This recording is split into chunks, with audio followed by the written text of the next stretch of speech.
听说亚洲人才是世界上进化程度最高的人类，这是真相还是捧杀？尽管如今已经是21世纪，但仍有一些人固执地将肤色作为衡量人类价值的标准，认为有色人种除了白人之外都是低等生物。这种崇洋媚外的思想似乎已经深深刻在了他们的 DNA 里。然而一项研究结果狠狠地打了他们的脸。这是一份智商在全球范围内的分布图，大家可以很明显地看出东亚地区是颜色最深的。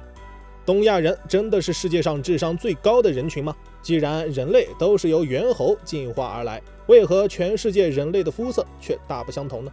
其实最初人类只有一种含有黑色素的皮肤，而肤色的差别是皮肤含黑色素的数量多寡所致。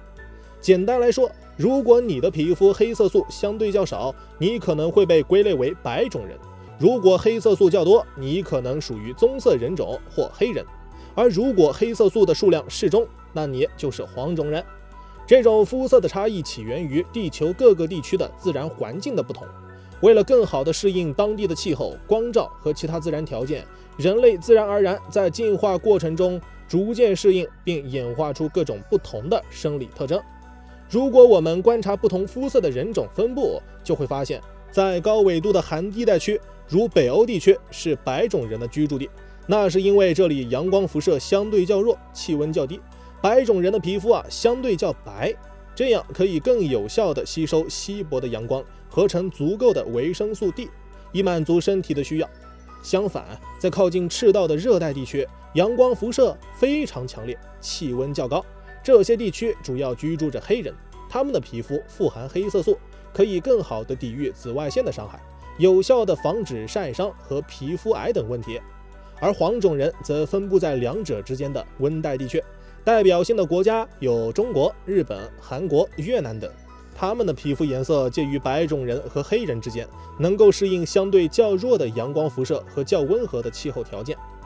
不同的人种之间身体结构有何不同？黑人爆发力很强，经常能在短跑项目上面创造很多好成绩。网络上流传最多的言论就是西方人比东方人多2块骨头，而这2块骨头在某种程度上直接影响了我们在运动方面的表现。这种说法是否站得住脚呢？1963年，科学家们进行了一项研究，测量了294名中国人的脚的骨头数量。他们发现，几乎有75%的中国人第5个脚趾只有2块指骨，而超过10%的人第4脚趾有2块指骨，仅仅有2%到4%的人第3脚趾有2块指骨。你可能会说，这也没什么奇怪的吧？但是当科学家将中国人的脚趾骨数量与外国人进行比较时，却有了一个十分有趣的发现。欧洲人中有65%左右的人第5只脚趾有3块指骨。有人提出了一种有趣的观点，认为这可能与欧美人的体型过于高大有关。为了让他们更好地保持身体平衡，也有人说这就是亚洲人进化程度更高的结果。人类在适应环境的过程中会不断进化，逐渐淘汰或融合一些看似没用的器官和骨骼。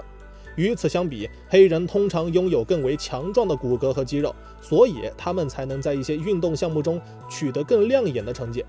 除了生理特征上的差异外，这3大种群的人类在文化、社会等方面也各有所长。例如，黄种人地域范围广阔，拥有着丰富多样的文化传统，并且在家庭和社交方面也注重尊重长辈和传统价值观，更加注重集体主义和家庭观念。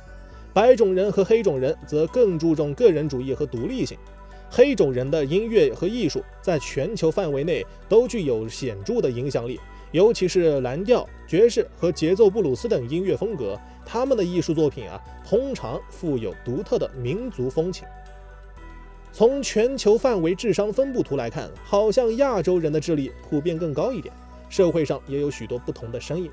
其中一位备受瞩目的科学家 DNA 之父，曾获诺贝尔奖的哈佛大学教授詹姆斯·沃森曾公开表达了他对人种之间 DNA 差异的看法。他指出，由于黑种人和白种人的 DNA 存在差异，所以直接导致了智力上的差距。沃森这一言论在政治正确的美国引起了巨大发酵，他也因此丢了自己的诺贝尔奖得主身份。除此之外，英国阿尔斯特大学教授林恩通过一些调查得出了一组数据，声称东亚人的平均智商最高，欧洲人次之，而南亚、北非人和撒哈拉地区的非洲人的平均智商较低。这番言论一经提出，再次掀起了激烈的争议。有人指出，现代非洲人的智商水平相当于上世纪50年代的荷兰人水平。在过去的几十年里，非洲地区的生活水平有了显著改善，教育水平也有所提高，这或许为未来非洲地区智力水平的提升创造了更有利的条件。但有几个误区，大家必须要知道：智商并不等同于智力，智商是一个比值，是智力与年龄的比值，并通过正态分布处理，得到一个以100为平均值的正态分布统计量。一个人在20到30岁之间通常达到智商的高峰，之后年龄的增长并不一定能跟上智力的增长。简而言之，一个智力高的老人可能并不会在智商测试中展现出很高的得分，而且在没有抛出一些外部因素之前就妄想结论，显然是十分不明智的。智力受涉及的基因多达上千个影响，期望在种族层面上看到智力显著变化，需要非常长的时间。各个人种的分化仅仅几十万年。尽管体色和身高可能存在差异，但智力差距并不足以产生明显差异，而且不同的文化和教育背景可能会影响到人们在智力测试中的表现。黑人在历史上地位较低，导致其受教育程度低，反过来加剧了黑人的窘境，恶性循环。既然如此，只有去除这些差异，才能真正比较数字。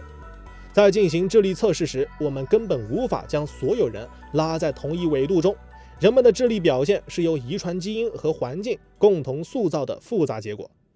每天嗨科普，我是闪电哥，咱们下期见。